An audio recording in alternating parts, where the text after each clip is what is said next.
চকলি থেকে কাঠখোর আমরা আছি এখন আন্দারিয়াপাড়া। এটা আন্দারিয়াপাড়ার মধ্যে পড়ে। এই রাস্তার যে দশা, মানে এই রাস্তার যে হাল, এটা দীর্ঘদিন ধরে এই অবস্থা আছে। বিভিন্ন সরকারের মেয়াদ, বিভিন্ন মেয়াদের সরকার পরিবর্তন হয়েছে, কিন্তু এই রাস্তাটার কোনো পদক্ষেপ এখনো ওইভাবে কেউ নেয়নি। স্থানীয়ভাবে কিছু লোকজন ভাঙা ইট বা খোয়া বা যে যা পারছে, যেভাবে পারে আহ সংস্কার করার চেষ্টা করছে। এই জায়গায় আসলে গাড়ি উল্টে যায় আর যায়। অনেক সময় গাড়ি উল্টে যায়, অনেক সময় মানে বেশিরভাগই গাড়ি উল্টে যায়। রাস্তা দিয়ে যারা সাধারণ মানুষ চলাফেরা করে তাদের অনেক কষ্ট হয়। পদক্ষেপ খেলে তো ওরা ওরা ওরা করে থুছে হওয়ার পর থেকে আর কোনো পদক্ষেপ না খেলে ধার গাঁথা থুছে। মানে রাস্তার দুই পাশে বাধা হয়েছে, কিন্তু এই মেন রাস্তাটা এখন ঠিক হয়নি। না, সাইড ভাঙ্গা যায় বুলা। আচ্ছা, এটা করে ওই যে মেন ওরা ঠিক করেছে। হ্যাঁ, ওর উপর দিয়ে ব্লক উঠবে, মানে এই বেড়া বেড়া দেয় না, ব্লক দিয়ে বেড়া দেয় যে মাটি ফেলা এই কাজটা করার কথা।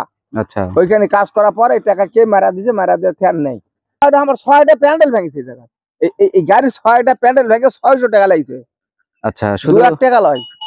শুধু এই মানুষটারই তার ছয়বার গাড়ি দুর্ঘটনা হয়েছে এবং বেশ কিছু ক্ষয়ক্ষতি হয়েছে তার। মানুষ ভ্যান উল্টে এইরকম অনেক সময় গাড়ি উল্টেও গেছে। হ্যাঁ, আচ্ছা, ইয়া গাড়ি হচ্ছে ওটা বোরাক গাড়ি উল্টে ছিল। বোরাক গাড়ি উল্টে যায় এনার জন্য মানুষ বাঁচেন। শুধু সওয়াল ছিল যেটি আলিম আছে, ঈদের ওটা আলিম নাই, হ্যাঁ, হ্যাঁ, ওই যে ইমানের বাড়ির কাছে আছে। গাড়ি লাগা সরাসরি তুলবে লাগা নিচমুখ হেঁটে পড়ে গেছে। কত মানুষের গাড়ি উল্টে গেছে হিসাব ছাড়া।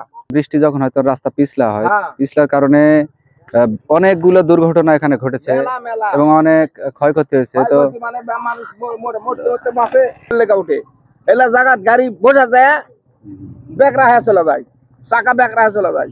অনেক রোগীর গাড়ি বা অনেক মালবাহী গাড়ি এইটুক রাস্তার জন্য তাদেরকে অনেক ভোগান্তির মধ্যে পড়তে হয়।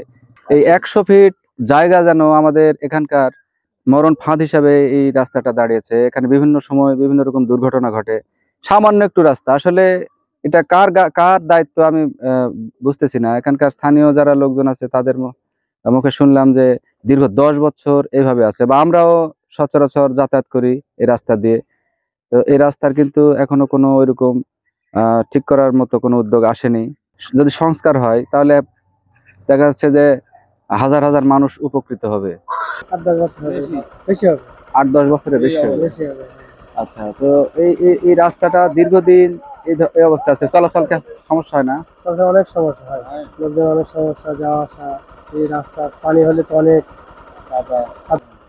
রাস্তাটা কিছু করার একটা দরকার। অ্যাক্সিডেন্টও হয়, অ্যাক্সিডেন্ট হয়, গাড়ি উল্টা যায়, তো অনেক সময় রোগী অনেক গাড়ি অনেক পুরাও গেছে, অনেক গাড়ি পড়ছে। মাসের ভিতরে আমার বাড়ি তো এখানে। মানে মাসে 2-3টা গাড়ি। সালাম আলাইকুম। এর আগেও একজনে বললো যে এখানে 2-3টা গাড়ি দুই সাইডে পুকুরের মধ্যে পড়ছে। আমরা টানা তুলিছি। তাই না? 100 ফিট একটা রাস্তার জন্য এই এলাকার হাজার হাজার মানুষের একটা দুর্ভোগ, যেটা জনদুর্ভোগ। একটু বৃষ্টি আসলেই রাস্তাটা একবারে চলাচলের অযোগ্য হয়, অনেক মানুষের সমস্যা হয়, অনেক অ্যাক্সিডেন্টের সম্মুখীন হতে হয়েছে অনেকের।